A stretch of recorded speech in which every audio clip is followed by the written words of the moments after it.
جناب لقمان حکیم اپنے بیٹے سے کہتے ہیں کہ میں نے 8000 نصیحتوں کو 8 نصیحتوں میں جو سمیٹ دیا ہے، اس میں سے ایک نصیحت یہ ہے کہ اذا کنت فی الصلاۃ فاحفظ قلبک، جب تم نماز میں کھڑے ہو جاؤ تو اپنے قلب کی حفاظت کرنا۔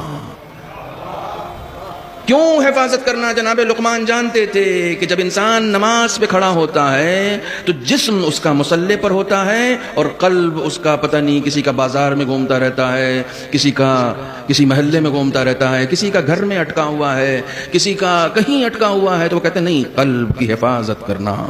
ایران میں بہت سارے بہلول زمان ہیں، بہت سارے ایسے لوگ گزرے ہیں جو اپنے وقت کے بہلول رہے ہیں۔ اسی میں ایک صاحب اصفہان کے تھے، وہ گئے کسی مسجد میں نماز پڑھنے کے لیے، بڑے عارف تھے، بڑے عارف تھے۔ آپ نے آیت اللہ بہلول کا نام سنا ہے؟ قبلہ نے یقیناً دیکھا بھی ہوگا، ملاقات بھی ان کی ہوئی ہوگی۔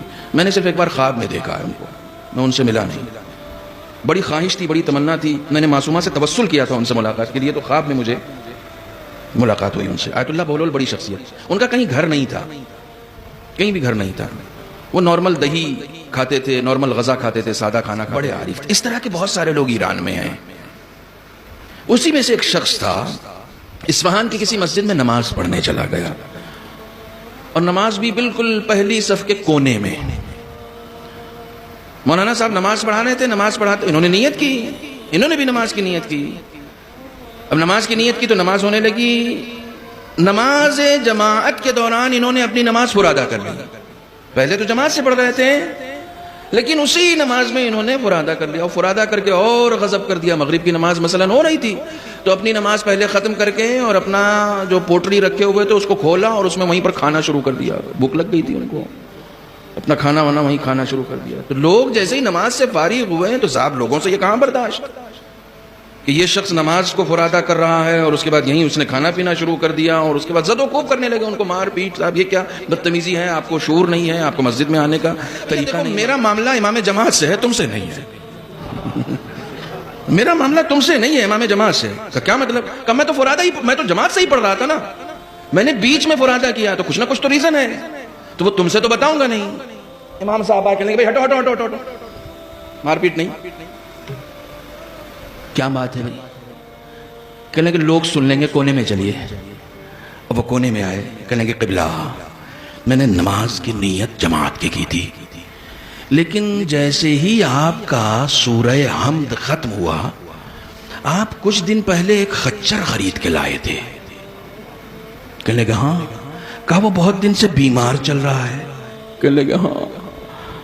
کہا اس کو آپ بازار میں بیچنے نکل گئے کہ اس کو بیچ دوں، دوسرا کوئی ذرا صحت مند سا لے لوں، تو جیسے ہی آپ بیچنے گئے میں نے نماز اپنی فرادہ کر لی۔ جیسے ہی آپ بیچنے گئے میں نے اپنی نماز فرادہ کر لی، کیونکہ میں تو جماعت کی نیت سے تھا نا۔ آپ خدا کی نماز پڑھ رہے تھے مگر قلب آپ کا آپ کے خچر میں لگا ہوا تھا۔ اور جو لوگ واقعی خدا کی عبادت کرتے ہیں وہ اتنا محو ہو جاتے ہیں کہ اس کی بارگاہ میں رہنے والوں کو دیکھ لیتے ہیں کہ کون کون یہاں آیا ہے۔ ان کا امام جماعت ہی وہاں نظر نہیں آ رہا تھا، وہ تو خچر بیچ رہے تھے نا۔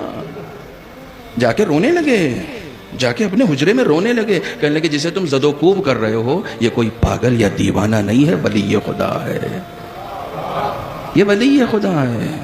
ہمارے اکثر ولی خدا کو دیوانہ ہی کہا گیا ہے، اکثر ولی خدا کو دیوانہ کہا گیا۔ توجہ فرمائیں، اذا کنت فی الصلاۃ فاحفظ قلبک، جب تم نماز میں رہو تو اپنے قلب کی حفاظت کرو، اپنے دل کی حفاظت کرو۔ تمہارا صرف یہ جسم مصلی پر نہیں ہونا چاہیے، تمہاری روح بھی یہی ہونی چاہیے، تمہاری نگاہیں بھی یہی ہونی چاہیے، تمہاری سماعت بھی یہی ہونی چاہیے، تمہارا پورا وجود اس نماز میں ڈوب جانا چاہیے۔ یہ ذکر قلبی ہے۔